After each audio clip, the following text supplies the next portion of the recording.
Start करते हैं। हिंदी वर्णमाला से संबंधित 50 क्वेश्चन हैं। ये मोस्ट प्रोबेबली सारे एग्जाम में, किसी भी एग्जाम में आए हुए क्वेश्चन है। बाकी कुछ ऐसे क्वेश्चन भी मैंने इसमें शामिल हैं जिनकी संभावना यूपी पुलिस एसआई के क्वेश्चन पेपर में आने की बनी हुई है। तो ज़्यादा देरी न करते हुए हम स्टार्ट करते हैं अपना। देखिए क्या है, हिंदी वर्णमाला में कुल वर्णों की वर्ण माने जाते हैं। हिंदी वर्णमाला में कुल 52 वर्ड माने जाते हैं। हिंदी वर्णमाला में कुल कितने? 52। Option C is correct. Next, स्वर वॉवेल्स की कुल संख्या कितनी है? देखिए हिंदी में 11 वॉवेल्स होते हैं। कभी कभी आप कंफ्यूज हो जाते हैं ये दो शब्द से, और तक तो आप क्लियर हैं कि वो स्वर ही हैं, लेकिन ये दो शब्द अयोगवाह हैं, अयोगवाह कहते हैं। ठीक है, इन दो शब्दों को क्या कहते हैं? अयोगवाह। ठीक, तो आपको 11 स्वर और 2 ये अयोगवाह, इस तरह से 13 होते हैं। लेकिन ये अगर ऑप्शन में 11 है तो आपको 11 पहले लगाना है। ठीक, जैसे ऑप्शन में 11 और 13 दोनों, 11 और 13 दोनों हैं, तो आपको 11 लगाना है। ठीक है, हिंदी में अका वर्ग कहलाता है। अब देखिए ये लघु स्वर है, इसे मूल स्वर या ह्रस्व स्वर भी कहते हैं। ह्रस्व की यहाँ ऐसे मात्रा है, ह्रस्व स्वर भी कहते हैं। तो ह्रस्व दिखाई दे रहा है, ऑप्शन ए इज करेक्ट।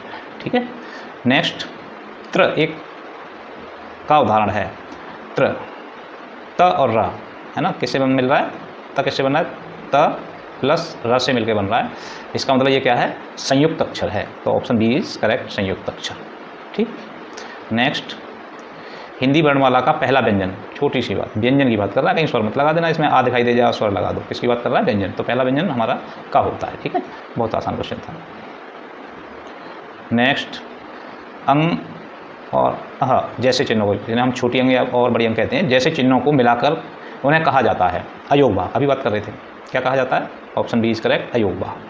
ठीक है, नेक्स्ट क्वेश्चन 7, हिंदी वर्णमाला में व्यंजन कॉन्सोनेंट्स की संख्या है। देखिए 39 है तो आप 39 लगाएंगे। 39 अगर है ऑप्शन में तो आप 39 लगाएंगे, और जब 39 ऑप्शन नहीं होगा तो 33 लगाएंगे। ठीक, हाँ, मैंने पीछे सारे वीडियो वॉवेल्स मतलब स्वर व्यंजन से रिलेटेड सारे वीडियो मैंने छोटे छोटे वीडियो बना के मैंने डाल रखे हैं। मेरी आप प्लेलिस्ट है इसी नाम से, जनरल हिंदी के नाम से, general Hindi for UP police SI. ठीक, तो आप वहाँ पे देखिए सारे वीडियो मैंने दे रखे हैं, उसमें ये सब सही से समझा रखा है कि कितने और किस तरह से हैं। ठीक है, तो घ वर्ण किस वर्ग में आता है? देखिए 5 वर्ग होते हैं और हर वर्ग में 5-5 अक्षर होते हैं। तो इस तरह से हमारे 25 वर्गीय अक्षर होते हैं, जिसमें सबसे पहला क वर्ग, दूसरा च वर्ग, फिर ट वर्ग, फिर त वर्ग और फिर पा वर्ग। इनमें 5-5 अक्षर होते हैं। जैसे क में हो गया क, ख, ग, घ, ङ। तो घ है तो किस में आ गया? क में आ गया, तो इसका वर्ग कौन सा हो गया? क वर्ग हो गया। ठीक है, इस तरह से ये सारा मैंने करा रखा, आप एक बार मन करे तो देख लेना, आपके काम की चीज़ होगी। लॉन्ग वॉवेल्स, लॉन्ग का मतलब होता है दीर्घ, है ना, तो केवल हिंदी अर्थ करना था इसका। ये इंग्लिश में लिखा हुआ लॉन्ग वॉवेल्स को हिंदी में क्या करते हैं? दीर्घ या बड़ा, तो दीर्घ वॉवेल्स कहेंगे इसको। ऑप्शन बी सही है हमारा। ठीक, इससे आगे, कक्ष किस प्रकार का व्यंजन? संयुक्त है ना। क और सा किससे मिलकर बना होता है? ये संयुक्त अक्षर है, क प्लस स, ये वाला सा, इससे मिलकर बना होता है ये। ठीक है ना, तो ये कैसा है? संयुक्त अक्षर है। ये सब करा रखे हैं। ई और उ को किस श्रेणी में रखा जाता है? दीर्घ, देखिए ए, अ, ए, उ और ऋषि, ये ह्रस्व है, लघु या मूल। ये 3 नाम अगर आएंगे तो इसको कहेंगे ह्रस्व। इसने ह्रस्व लिख रखा है जगह, ह्रस्व का है ये। ठीक है, तो option B is correct. Next, Hindi में अंतस्थ व्यंजन का उदाहरण है। अंतस्थ व्यंजन होते हैं हमारे या, रा, ला और वा। अंतस्थ व्यंजन क्या होते हैं हमारे? य, र, ल और व। कभी कभी आपको अर्धस्वर पूछता है, इनको ही अर्धस्वर कहते हैं। ठीक है, अर्धस्वर भी इन्हीं को कहा जाता है। तो इसमें यह हो गया पहला वाला अक्षर, बाकी तो कोई है नहीं अंतस्थ। ठीक, नेक्स्ट 13, ओ स्वर का चिन्ह है। ओ का तो सीधा सा हो गया, इसमें क्या करना था? यही तो है, इसकी मात्रा, चिन्ह या मात्रा एक ही बात है। स और य दोनों को ही हिंदी में कहा जाता है। देखिए ये आ गया उच्चारण का स्थान से, उच्चारण का स्थान स और य का है मूर्धन्य। Option B is correct. ये भी करा रखा है, आप एक बार देख लेना, 3 से 3 मिनट का वीडियो है मात्र। अ ह्रस्व स्वर है, यही सही या गलत? हाँ, ह्रस्व ये सही है, इसमें गलत क्या होगा, है ना। नेक्स्ट, संयुक्त अक्षर बनाने के लिए हमें जोड़ने होते हैं 2 या 2 से अधिक व्यंजन, स्वर प्लस व्यंजन 2 स्वर, मात्रा प्लस व्यंजन, ये 2 व्यंजन जोड़ने होते हैं हमें। हर स्वर बनाने के लिए 2 या 2 से अधिक व्यंजनों को जोड़ा जाता है। ठीक है, option A is correct. Hindi वर्णमाला में अनुनासिक को कहा जाता है, अनुनासिक को नासिक, घोष, विसर्ग, हाँ अनुनासिक को नासिक के कहा जाता है, नासिक या नासिक के कहा जाता है। ठीक है, नेक्स्ट हाँ, अक्षर किस श्रेणी में आता है बताया पहले ही, ऊष्म व्यंजन है ये। ऊष्म व्यंजन कौन कौन से होते हैं? 4 व्यंजन जो होते हैं वो ऊष्म होते हैं, ये वाला सा, ये वाला सा और ये वाला, मतलब तीनों सा और एक हा, ये सब मिलके क्या बन जाते हैं? ऊष्म व्यंजन। ठीक है, तो ऑप्शन ए इज करेक्ट। हाँ क्या है? ऊष्म व्यंजन है। अच्छा नेक्स्ट, त्र और ज्ञ किस श्रेणी में आते हैं? संयुक्त अक्षर हैं, कोई भी देख के बता देगा। संयुक्त अक्षर, ऑप्शन बी इज करेक्ट। ठीक, नेक्स्ट 20, क ख ग घ को हिंदी में कहा जाता है क वर्ग के। क ख ग घ 5 अक्षर आते हैं, इसमें 4 लिखे हुए हैं, बाकी तो किस वर्ग के? ये क वर्ग के हैं। ऑप्शन ए इज करेक्ट, कुछ भी नहीं था इसमें। आ की मात्रा जोड़ने पर अ का क्या बन जाएगा? आप देखिए क्या पूछ लिया। ऐसे ही आसान क्वेश्चन आते हैं, आप फालतू घबराते हैं कि हमसे नहीं हो पाएगा। क्यों नहीं हो पाएगा भाई? हम तुम में से कोई करेगा। अ प्लस आ है ना, और क्या होगा? सिंपल है बिल्कुल। हिंदी वर्णमाला में अंतिम 5 वर्णों में शामिल नहीं है। छ ज्ञ क का तो पहला वर्ण है, ये क्यों शामिल हुआ अंतिम में? है ना, वो अंतिम में पूछ रहा है। का तो सबसे पहला व्यंजन है हमारा। मात्रक ए को जोड़ने से ई ए बनता है, सही गलत? हाँ, एक ही तो मात्रा है, सही है भैया बिल्कुल, गलत कहाँ से हो गया? नेक्स्ट, हिंदी में अ और आ में प्रमुख अंतर है। देखिए इनके बोलने की जो ध्वनि की लंबाई है वही अंतर होता है, उच्चारण का स्थान में कोई अंतर नहीं, नासिक और घोष का कोई अंतर नहीं। जो छोटे वाले होते हैं, लघु व्यंजन स्वर जो होते हैं, उनको बोलने में ऐसा माना जाता है कि 1 सेकंड का अगर टाइम लगता है तो, और इनको बोलने में 2 सेकंड का टाइम लगता है, मतलब इनसे थोड़ा डबल टाइम लगता है। ठीक है, तो इनकी ध्वनि की जो अवधि है, लंबाई है, उसका डिफरेंस इसमें होता है। ठीक, नेक्स्ट, यह र ल को समूहीकृत रूप, हाँ यह र ल को समूहीकृत रूप से कहा जाता है। अंतस्थ व्यंजन अभी हुआ ही है लास्ट।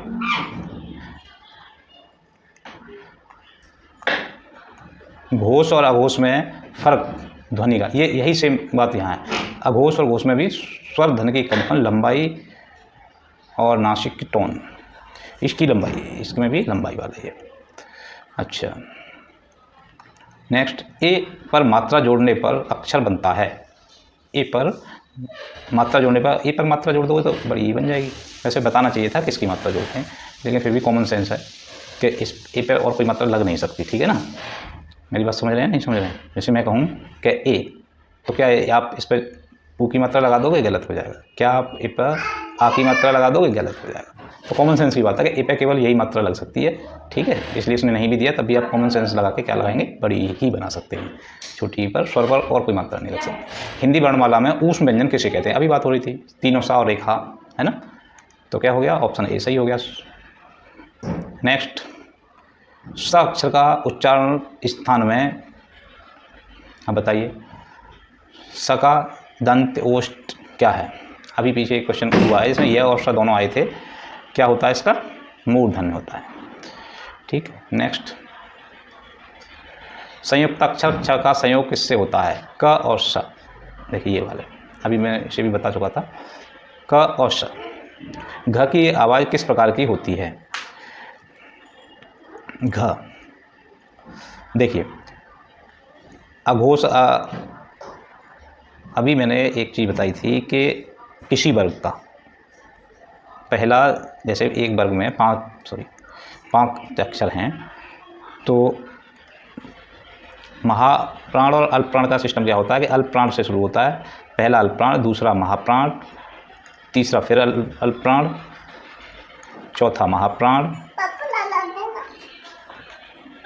महाप्राण, और 5वां फिर से अल्पप्राण। ठीक, तो ये जो घ है, ये है एक्चुअली हमारा क ख ग घ, चौथा अक्षर है। घ हमारा क्या है? चौथा अक्षर है।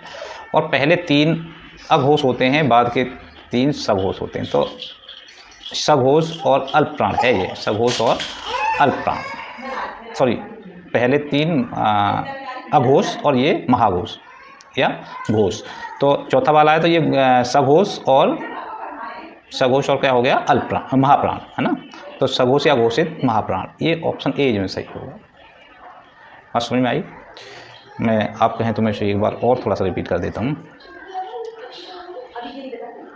देखो एक बार और मैं बता रहा हूँ कि किसी भी वर्ग का पहला अल्पप्राण होता है, दूसरा महाप्राण, ठीक, फर्स्ट सेकंड, फिर इसी तरह से तीसरा अल्पप्राण होगा, चौथा महाप्राण होगा और पांचवा अल्पप्राण होगा, ठीक। तो क्योंकि घ हमारा क्या है, चौथा अक्षर है वर्ग का, इसलिए ये एक तो महाप्राण होगा, तो महाप्राण तो हमारा यहाँ से मिल गया। अच्छा, दूसरी चीज़ क्या होती है, सघोष और अघोष होते हैं। तो सघोष और अघोष में क्या होता है कि पहले 3 अक्षर किसी भी वर्ग के और लास्ट के 2 अक्षर, पहले 3 अक्षरों को हम अघोष कहते हैं, और लास्ट के 2 अक्षरों को घोष या सघोष कहते हैं, ठीक है। तो अब क्योंकि ये चौथा वाला है तो ये घोष में और अल्प महाप्राण में आ रहा है, तो ये इसमें आ रहा है अल्पप्राण और महाघोष, महाप्राण और सघोष या घोष एक ही बात होती है, तो ये घोषित महाप्राण हो गया, ठीक है। शायद आपकी समझ में आ गया हो। नेक्स्ट क्वेश्चन, अ का मूल रूप से किसे कहा जाता है? अ का मूल, तो मूल स्वर तो है ही है ना, मूल किसे कहा जाता है, मूल स्वर है। नेक्स्ट, त्र में त और र का मेल किस रूप से तो संयुक्त अक्षर बन जाता है? भाई कितनी बार आएगा ये वाला क्वेश्चन, घुमा फिर। ओ का उच्चारण किस श्रेणी में? ओ संधि स्वर, दीर्घ स्वर। देखिए पहले 4 छोड़ के, पहले 4 नहीं, अ, ए, ओ और ऋषि छोड़ के बाकी सब कैसे हैं, दीर्घ स्वर हैं। तो ये भी क्या है, दीर्घ स्वर हो गया, बाकी 7 दीर्घ स्वर हैं, ठीक है। ऊ स्वर किस प्रकार का विकल्प है? ये भी दीर्घ स्वर है। वर्णमाला शब्द का अर्थ अक्षरों का क्रम है, और क्या है, ये ऑप्शन सही है। घोष वर्णों में कौन सी विशेषता प्रमुख होती है? इनके जो स्वर यंत्र की कंपन, ये याद रखना थोड़ा सा, स्वर यंत्र की कंपन, घोष और अघोष की पहचान स्वर यंत्र की कंपन पर डिपेंड करता है, ठीक है। स्वर यंत्र, आपका गला है स्वर यंत्र। अ और आ की तुलना में अंतर, अ की लंबाई की बोलने की लंबाई कम होगी, 1 सेकंड में बोला जाएगा, इसकी लंबाई ज़्यादा होगी, तो ध्वनि की लंबाई पर डिपेंड करता है। और आ, कोई भी स्वर जो छोटे बड़े हैं उनमें ध्वनि की लंबाई का फर्क होता है। लघु और दीर्घ में, दीर्घ अक्षरों की लंबाई 2 सेकंड बोलने की और लघु की लंबाई 1 सेकंड, इस तरह से डिवाइड किया हुआ है। ख का उच्चारण किस स्थान से होता है? देखिए क वर्ग का अक्षर है ये, और क वर्ग पूरा कंठ, क और कंठ मिलते जुलते हैं। क वर्ग के अक्षरों का जो उच्चारण होता है वो कहाँ से होता है? कंठ से होता है, ठीक है। और ये खा भी हमारा क्या है? क वर्ग का, इसलिए इसका उच्चारण कहाँ से होगा? कंठ से होगा, ठीक है। हिंदी वर्णमाला में मात्रा का काम, मात्रा क्या है? स्वर ध्वनि बदलना, व्यंजन जोड़ना, विराम चिन्ह बनाना ना, स्वर ध्वनि बदलती है, जैसी मात्रा लग जाएगी वैसी स्वर की ध्वनि आ जाएगी, है ना। नेक्स्ट, अशुद्ध शब्द में कौन सा संयुक्त अक्षर है? अशुद्ध, अब इसको वैसे देखो एक शॉर्ट तरीका तो ये है कि ये अपूरा है, शुपूरा है, केवल ये 2 संयुक्त हो रहे हैं, लेकिन अब देखना हमें ये है कि इसमें क्या क्या संयुक्त हो रहा है। जो दिखता है वो आधा नहीं होता, जो पूरा दिखता है वो आधा होता है, ठीक है। अशुद्ध ध ऐसे होता है, तो द वाला ये है संयुक्त, बाकी सब पूरे हैं। ल किस श्रेणी का व्यंजन है? ल, यर ल, ये तो क्या लिखते हैं, नासिक के स्पर्श, इसमें से कोई नहीं, ये अंतस्थ है ना, इसमें से कोई नहीं वाला ये सही होगा। क्या है? यर ल वो क्या किसमें आते हैं? अर्धस्वर होता है या अंतस्थ होता, तब ये हमारा सही होता। इसमें से अब क्या आएगा? इसमें से कोई नहीं। कैसा है ये? अंतस्थ है, अंतस्थ व्यंजन, ठीक है। तो इसमें से कोई नहीं वाला ऑप्शन सही हो जाएगा। नेक्स्ट, त्र के उच्चारण में मुख्यतः किस ध्वनि का उपयोग होता है? त्र, ये तो कई बार आ गया है ना, त और र का, ऑप्शन ए इज करेक्ट। फ और आधा फ, समझ रहे हो, इसके नीचे हलंत लग गया तो ये आधा हो गया। फ़र्क क्या होता है? देखिए इसकी लंबाई ज़्यादा होगी बोलने की, और ये किसी के साथ संयुक्त रूप से बोला जाता है, जैसे वफ, है ना। तो लंबाई मतलब बोलने की लंबाई पे ही डिपेंड कर गया है ना। तो ये हो गया, option C is correct. Hindi में स की मात्रा कौन सी है? अरे व्यंजन की मात्रा नहीं होती, ठीक है ना, व्यंजन की मात्रा नहीं होती, कोई नहीं। हाँ यही ऑप्शन सही हो गया। ज्ञ किस प्रकार के अक्षर का उदाहरण है? संयुक्त है। छत्र ज्ञ तीनों ही संयुक्त हैं। अनुस्वार का चिन्ह होता है। अनुस्वार देखिए मैंने वैसे कराया है, अनुस्वार का छोटी वाली अंग और विसर्ग का चिन्ह होता है बड़ी वाली, ये दोनों बिंदियाँ है ना। और हलंत का ये वाला, और एक होता है अर्धचंद्राकार चिन्ह, ये 4 होते हैं। ठीक, तो विसर्ग अनुस्वार का छोटी अंग वाली जो बिंदी होती है वो वाली। ठीक, clear, option A is correct. अच्छा, और मात्रा का प्रतीक लगाने पर स्वर व्यंजन का बदलता है। स्वरधन अभी ऊपर भी आया था, व्यंजन वर्ग मात्राओं की गिनती ना, स्वरधन बदल जाती है। ठीक है, नेक्स्ट और आखिरी क्वेश्चन, हिंदी वर्णमाला पढ़ाने का मुख्य उद्देश्य क्या उद्देश्य है? बढ़िया क्वेश्चन है। ए अक्षर पहचान और ध्वनि जागरूकता। व्याकरण, वर्णमाला से व्याकरण का लेना देना नहीं, कविता लेखन का आगे की बातें सारी। तो इससे तो पहले हमें केवल अक्षरों की पहचान और वर्णमाला का मुख्यतः अक्षरों की पहचान है और उसकी ध्वनि जागरूकता का मतलब उसकी मात्राओं का ज्ञान। ठीक है, तो ऑप्शन ए इज करेक्ट। इस तरह से ये आपके क्वेश्चन हैं।